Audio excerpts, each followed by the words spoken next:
Hello guys, welcome back to my channel. இன்றைக்கி நாம சௌபாக்கியவதி ட்ராமாவோட நெக்ஸ்ட் பார்ட் வீடியோ தான் பார்க்க போகிறோம். வீடியோக்குள்ளே போகிறதுக்கு முன்னாடி மறக்காம இந்த வீடியோக்கு ஒரு லைக்கை போட்டுருங்க. லாஸ்ட் பார்ட்டில் நம்ம ஹீரோயினி வீட்டுக்கு கால் பண்ணி பேசலாம் அப்படின்னு சொல்லிட்டு ஃபோன் பண்ணிக்கிட்டு இருப்பா. அப்போ பின்னாடி பாட்டு சவுண்டு கேட்குது. உடனே இவ திரும்பி பார்க்குறா. புருஷங்காரன் வந்து நிற்கிறான். இவளுக்கு பயங்கரமான ஷாக்கு. அந்த ஷாக்கில் ஃபோனை கீழே போட்டு உடச்சிடுறா. என்னம்மா ஜான்வி, நீ எதுக்காக ஃபோனை கீழே போட்டு உடச்ச? அப்புறம் இது யாரோட ஃபோனு? வாட்ச்மேனோட ஃபோனான்னு கேட்குறா. இவ உடனே பயந்து சாகுறா. எதுக்காக ஜான்வி நீ இவ்வளோ பயப்படுற? சரி வா, நீ என் கூட அப்படின்னு சொல்லிட்டு ரூமுக்கு அழைச்சிட்டு போறா. அங்கே போய் அவளை நிற்க வச்சுட்டு இவன் ஒரு அலிமார்லேருந்து ஒரு சாரி எடுத்துட்டு வந்து அவகிட்ட கொடுத்து இதை போய் சேஞ்ச் பண்ணிட்டு வான்னு சொல்கிறான். அவளும் அதை மாற்றிட்டு வரா. அதுக்கப்புறம் பொண்டாட்டியை உட்கார வச்சு இவனே எல்லா அலங்காரமும் பண்ணிக்கிட்டே இருக்கான். பொண்டாட்டிக்கு ஒவ்வொரு நகையை எடுத்து போட்டு விட்டுட்டு இருக்கான். நான் உனக்கு ஒரு சர்ப்ரைஸ் வச்சிருக்கேன் ஜான்வி அப்படின்னு சொல்கிறான். என்ன பண்ண போகிறானோ அப்படின்னு நம்ம ஹீரோயினி பயந்துட்டு இருக்கா. ஜான்வி, நீ இந்த சாரியில் பார்க்கறதுக்கு ரொம்பவே அழகாக இருக்கிறமா, ஆனால் ஒரே ஒரு விஷயம் மட்டும் மிஸ் ஆகுது. அது என்ன தெரியுமா? உன்னோட ஸ்மைல் இல்லை அப்படின்னு சொல்கிறான். உடனே இவளும் பயந்துக்கிட்டே சிரிக்கிறா. குட், இப்போ எவ்வளோ சூப்பராக இருக்குது என்னோட அழகு தேவதையே, சரி வா அப்படின்னு சொல்லிட்டு அழைச்சிட்டு போறான். ஹாலுக்கு அழைச்சிட்டு போய் நிக்க வச்சா அப்போ வந்து காலிங் பில் அடிக்கிற சவுண்டு கேட்குது. உடனே வெயிட்மா அப்படின்னு சொல்லிட்டு இவன் மட்டும் போய் டோரை ஓப்பன் பண்ணி பார்க்க போறான். அங்க வந்திருக்கிறத பார்த்தா மொத்த ஃபேமிலியுமே வந்திருக்காங்க. நம்ம ஹீரோயினோட ஃபேமிலி. அவங்கள பார்த்ததுமே நம்ம ஹீரோயினுக்கு ஆனந்த கண்ணீரா வந்துருது. உடனே அம்மாவை கட்டி பிடிச்சிட்டு ஒரே அழுவையா அழுகுறா. என்னாச்சுமா ஜான்வி, நீ ஏன் இப்படி அழுகுற? நீ நல்லா இருக்கல அப்படின்னு சொல்லிட்டு அம்மா கேட்குறாங்க. அது ஒன்றும் இல்லை, அவ வந்து உங்ககிட்ட பேசணும்னு தான் ஆசைப்பட்டா. இப்போ உங்க எல்லாரையும் நேரில் பார்த்தது ரொம்பவே ஷாக் ஆயிட்டா. இது சந்தோஷத்துல வர கண்ணீர், ஆனந்த கண்ணீர் அப்படிங்கிற மாதிரிலாம் பேசிக்கிட்டே இருக்கான். அப்புறம் வந்தவங்களை உட்கார வச்சுட்டு இவனே காஃபி போட்டு எடுத்துட்டு வரான் அப்படின்னு சொல்லிட்டு உள்ள போயிட்டு காஃபிலாம் போட்டு எடுத்துட்டு வந்து கொடுக்குறான். அதெல்லாம் பார்த்துட்டு எல்லாரும் இம்ப்ரெஸ் ஆயிடுறாங்க. பரவாயில்லையே, நல்லா தான் நம்ம மருமகன் நம்ம பொண்ணை பார்த்துக்கிறாரு அப்படிங்கிற மாதிரி. அப்புறம் கொஞ்சம் நேரம் கழிச்சு வீடெல்லாம் சுற்றி காட்டுறான் வாங்க அப்படின்னு சொல்லிட்டு வீடை சுற்றி காமிச்சிட்டு இருக்காங்க. அப்போ நம்ம ஹீரோயினி மட்டும் தனியாக அம்மாவை அழைச்சிக்கிட்டு போறா. வாமா, நான் உங்ககிட்ட ஒரு முக்கியமான விஷயம் பேசணும் அப்படின்னு சொல்லிட்டு. என்னம்மா அப்படின்னு சொல்லிட்டு கேட்டா, வாமா நான் சொல்றேன் அப்படின்னு சொல்லிட்டு அழைச்சிட்டு போறா. அநேகமா இவன் கொடுமைப்படுத்துறான் இல்லையா, அதை தான் சொல்ல போறா போல. இவ சொல்றதுக்கு முன்னாடியே அவங்க ஒரு சோக கதையை சொல்ல ஆரம்பிச்சிட்டாங்க. நம்ம இப்போ இருக்கிறோம்லமா, அந்த வீடை வந்து ஹவுஸ் ஓனர் காலி பண்ண சொல்லி ரொம்பவே பிரச்சனை பண்ணிக்கிட்டு இருக்காரு. இப்போ இருக்கிற வீட்டில் ரொம்ப வருஷமா நம்ம இருந்துட்டோம். அந்த வீட்டை விட்டு போறதுக்கு ரொம்பவே கஷ்டமா இருக்கு. இருந்தாலும் என்ன பண்றது, காலி பண்ணி தான் ஆகணும். நம்ம சொந்த வீடு ஒன்றும் இல்லையே அப்படிங்கிற மாதிரிலாம் பொண்ணுக்கிட்ட அவங்களோட கஷ்டத்தை சொல்லி புலம்பிட்டு வராங்க. அப்படியே ரூமுக்கு வந்து அங்கே பலமா காத்தடிச்சு அங்கே இருக்கிற ஃபைல்ஸ் கில்ஸ்ன்னு எல்லாமே கீழே விழுந்து கிடக்குது. உடனே இவ ஜன்னல் கதவெல்லாம் சாத்திட்டு அந்த பேப்பர்ஸ்லாம் எடுத்து வச்சிட்டு இருக்கா. அதுல ஒரு பேப்பர்ல ஹீரோயினோட அப்பா பேர் போட்டிருக்கு. உடனே அம்மா அந்த பேப்பரை பொண்ணுக்கிட்ட கொடுத்து, இதுல என்னம்மா அப்பாவோட பேர் இருக்கு, என்னம்மா இது படிமா அப்படின்னு சொன்னதும் அவளும் படிச்சு பார்த்துட்டு இருக்கா. அதுல என்ன பண்ணியிருக்கானா நம்ம ஹீரோ, இப்போ இருக்கிறாங்கல்ல, இப்போ இவ்வளவு நேரம் சொல்லிட்டு இருந்தாங்கல்ல வாடகை வீடு, நம்ம வீடு காலி பண்ணி போயாகணும் அப்படின்னு சொல்லிட்டு அந்த வீடை நம்ம ஹீரோ வாங்கிட்டான். வாங்கினது மட்டும் இல்லாம அதை மாமனார் பேர்ல ரிஜிஸ்டரும் பண்ணி வச்சிருக்கான். அதுக்கான பத்திரம் தான் இது அப்படிங்கிற மாதிரி அம்மா கிட்ட சொன்னதுமே அவங்க ரொம்ப சந்தோஷப்படுறாங்க. என்னம்மா இது, மருமக இவ்வளவு பெரிய காரியத்தை பண்ணிட்டாரே, நாங்க நினைச்சதை விட அவர் ரொம்பவே நல்லவரா இருக்காரேம்மா, இப்படிப்பட்ட ஒரு புருஷன் கிடைக்கிறதுக்கு நீ ரொம்ப கொடுத்து வச்சிருக்கணுமா அப்படிங்கிற மாதிரிலாம் பேசிட்டு இருக்காங்க. இப்படி பேசும்போது இவங்க கிட்ட போய் என்னத்த சொல்ல முடியும் நம்ம ஹீரோயினி, அதனால எதுவுமே சொல்ல முடியல. அமைதியா வாயை மூடிட்டு இருந்துடுறா. அதுக்கப்புறம் வந்தவங்க எல்லாரும் சரிம்மா நீ பார்த்து பத்திரமா இரு அப்படின்னு சொல்லிட்டு எல்லாருமே கிளம்பி போயிடுறாங்க.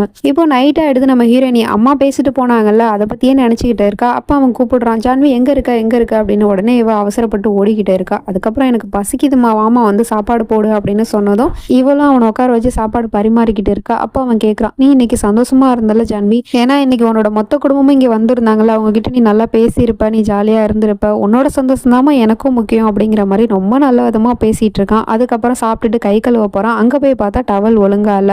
அப்புறம் திரும்பி கிச்சனை பார்த்தா கிச்சன் ரொம்ப அலங்கோலையா இருக்கு, போட்டது போட்டபடியே கிடக்கு. உடனே இவன் ஜான்வின்னு கத்துறான். என்னாச்சுங்க அப்படின்னு சொல்லிட்டு கேட்டா, ஏன் இந்த கிச்சன் ஏன் இந்த நிலைமையில இருக்கு, அப்புறம் இந்த டவல் ஏன் இப்படி இருக்கு அப்படின்னு சொல்லிட்டு கேட்டதும் இவ ஓடி போய் உடனே எல்லாத்தையும் சுத்தம் பண்ணி நீட்டா வைக்கிறா. இங்க பாருமா, நான் அவங்ககிட்ட எத்தனை தடவை சொல்லியிருக்கேன், எனக்கு கிச்சன்லாம் நீட்டா இருக்கணும், அப்புறம் இந்த வீடு என்னோட உயிர் மாதிரி, அதை நீ நல்லா பார்த்துக்கணும், ஏதாவது ஒரு பொருள் இடம் மாதிரி இருந்தாலும் எனக்கு ரொம்ப டென்ஷன் ஆகுதுமா அப்படின்னு சொல்றான். சரிங்க, இதுக்கப்புறம் இந்த மாதிரி நடக்காம நான் பாத்துக்கிறேன் அப்படின்னு சொல்லிடுறா. இதுல இருந்து என்ன தெரியுது, நம்ம ஹீரோக்கு ஓசிடி ப்ராப்ளம் இருக்குது.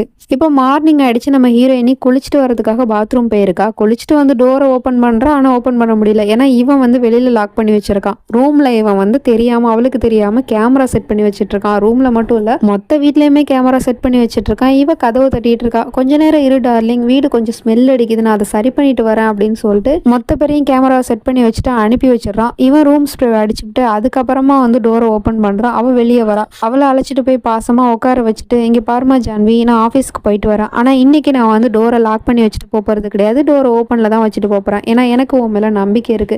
ஆனா நீ எனக்கு ஒரே ஒரு ப்ராமிஸ் மட்டும் பண்ணுமா, என்னை விட்டு தயவு செய்து போயிடாதமா, நீ மட்டும் என்னை விட்டு போயிட்டேன்னா அப்புறம் நான் திரும்பவும் அனாதை ஆயிடுவேன் அப்படின்னு சொல்றான். உடனே இவளும் ப்ராமிஸ் பண்ணி கொடுக்குறா, நான் எங்கேயும் போக மாட்டேங்க அப்படின்னு. அவனும் கிளம்பி ஆஃபீஸ்க்கு போயிடுறான். அதுக்கப்புறமா இவ யோசிச்சு பார்க்குறா, என்னது இது இன்னைக்கு டோரை லாக் பண்ணிட்டு போகலன்னு சொல்கிறாரே, அப்படின்னா என்ன அர்த்தம்? அவர் என் மேலே அன்பாக தான் இருக்காரு, பாசமாக தான் இருக்காரு, நான் தான் அதை புரிஞ்சுக்க மாட்டேனோ?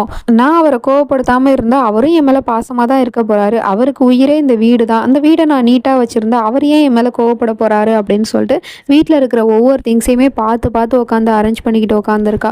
எல்லா இடத்தையுமே நீட்டாக சுத்தம் பண்ணிட்டு உட்காந்துருக்கா. அதெல்லாம் இவன் கேமரா வச்சான்ல, அது மூலமாக ஆஃபீஸில் உட்காந்து பார்த்துட்டு இருக்கான். குட் ஜான்வி, நீ இப்போ தான் ஒரு பர்ஃபெக்ட் ஒய்ஃபுங்கிறதே ப்ரூவ் பண்ணுற அப்படின்னு சொல்லிட்டு பார்த்துட்டு இருக்கான். அதே சமயம் நம்ம ஹீரோயினி இப்போ டோரை லாக் பண்ணி வைக்கல, அதனால இவ வெளியே வர. அவள் வந்த உடனே அந்த நாய் பாசமாக போய் அவகிட்ட கொஞ்சம் விளையாண்டுக்கிட்டு இருக்கு. இவளும் பதிலுக்கு அந்த நாயை கொஞ்சம் விளையாண்டுட்டு இருக்கா. அப்பதான் புருஷங்காரன் கரெக்டாக ஆஃபீஸ் விட்டு வீட்டுக்கு வரான். வந்து பார்க்கும்போது இவன் நாயை கொஞ்சிட்டு இருக்கா. இவனுக்கு பயங்கரமான கோவம் வருது. உடனே பொண்டாட்டி கிட்ட போய் பார்க்குறான். அவளோட சாரி எல்லாம் அழுக்கா இருக்கு. இப்போ நாய் வந்து காலை வச்சுச்சுல, அதனால உடனே இவன் அவசரமாக பொண்டாட்டி இழுத்துட்டு போறான். எங்க போறான்னு கேட்டா டின்னர் சாப்பிட வெளியே போறான் வா அப்படின்னு சொல்லிட்டு அழைச்சிட்டு போயிட்டு டின்னர்லாம் சாப்பிட்டு வந்துட்டான் போல. இப்போ நைட் ஆயிடுது. காரை ரொம்பவே ஃபாஸ்டா ஓட்டிக்கிட்டு வரான். ஏன்னா திரும்ப திரும்ப அந்த நாய் வந்து நாய்கிட்ட இவ கொஞ்சிட்டு இருந்தால, அதுதான் அவனுக்கு ஞாபகம் வந்துட்டு போகுது. அதனால கோவத்தோடய அந்த வண்டியை ஓட்டிக்கிட்டு இருக்கான். என்ன பண்ணிட்டு இருக்கீங்க, எதுக்காக இவ்வளவு வேகமா போறீங்க அப்படின்னு சொன்னா கூட அவன் கேட்க மாட்டேங்கிறான். நேரா வீட்டுக்கு வந்து காரை ஸ்டாப் பண்றான். ஸ்டாப் பண்ணது மட்டும் இல்லாம அவளை தரத்தரன்னு இழுத்துட்டு போய் ஒரு இடத்துல நிக்க வச்சு இங்கேயே நில்லு அப்படின்னு சொல்றான். இவளுக்கு ஒன்றும் புரியல. புருஷங்காரன் கோவமா இருக்கான்னு தெரியுது, ஆனா எதுக்காக கோவமா இருக்கான் அப்படிங்கிற காரணம் தெரியல.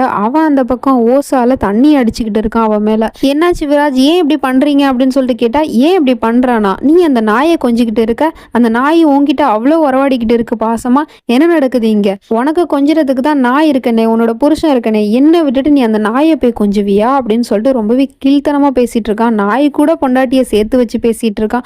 ஏங்க இப்படிலாம் பேசிட்டு இருக்கீங்க, ப்ளீஸ்ங்க எனக்கு நடுக்குது அப்படின்னு சொல்லிட்டு இவ அழுதுட்டு இருக்கா. ஆனா அவன் காதலே வாங்குற மாதிரி தெரியல.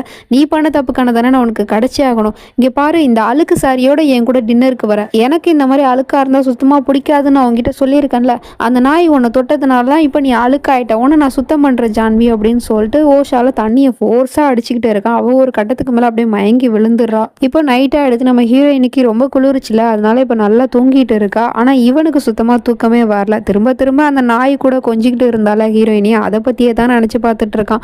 அது பார்த்தாதுக்கு இப்போ இவ்வளோ நடந்தும் இவ்வளோ நம்ம பனிஷ்மெண்ட் பண்ணியும் எப்படி இவ நிம்மதியா தூங்குறா, நம்ம இவளை தூங்க விடக்கூடாதே அப்படின்னு சொல்லிட்டு அங்க இருக்கிற ஒரு ஒயரை எடுத்துட்டு பொண்டாட்டி கிட்ட போறான். என்ன பண்ண போறான்னு பார்த்தா அவளுக்கு கரண்ட் ஷாக் கொடுத்து எழுப்பி விட்டுறான். அவ பயந்து போய் கத்திக்கிட்டே எழுந்திருக்கிறா. எதுக்குங்க அப்படி பண்றீங்க அப்படின்னு சொல்லிட்டு கேட்டா, அடா இவ்வளோ நடந்து நீ எப்படி இவ்வளோ நிம்மதியா தூங்கிட்டு இருக்க, சரி எனக்கு ஒரு விஷயம் சொல்லு, அந்த நாயை எதுக்காக நீ கொஞ்சிட்டு இருக்க, உனக்கு கொஞ்சறதுக்கு தான் உன்னோட புருஷன் இருக்கனே, என்ன நீ கொஞ்சறதை விட்டுட்டு அந்த நாயை போய் கொஞ்சிட்டு இருக்க, அந்த நாயினா உனக்கு அவ்வளோ பிரியமா அப்படின்னு சொல்லிட்டு கேட்குறான்.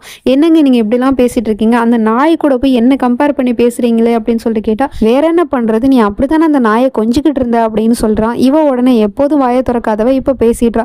ப்ளீஸ்ங்க போதுங்க நிறுத்துங்க, இதுக்கப்புறமும் என்ன பயமுடுத்தாதீங்க. எப்படி நான் உங்களோட பொண்டாட்டி, நான் உங்ககிட்ட இந்த அன்பு பாசத்தை தான் எதிர்பார்க்குறேன், ஆனா நீங்க எப்போ பார்த்தாலும் என்ன டார்ச்சர் பண்றீங்க, கொடுமைப்படுத்துறீங்க, எதுக்காக இப்படிலாம் பண்றீங்க அப்படின்னு சொல்லிட்டு கேட்குறா. என்ன ஜான்வி உன்னோட புருஷன் கிட்ட மரியாதை இல்லாம எதிர்த்து பேசிக்கிட்டு இருக்க, பயம் விட்டு போயிடுச்சா அப்படின்னு சொல்லிட்டு கேட்குறான். மரியாதைங்கிறது நீங்க என் மேல காட்டுற அன்பு பாசத்தினால வரணும், பயமுடுத்தி வரக்கூடாது அப்படின்னு சொல்றா.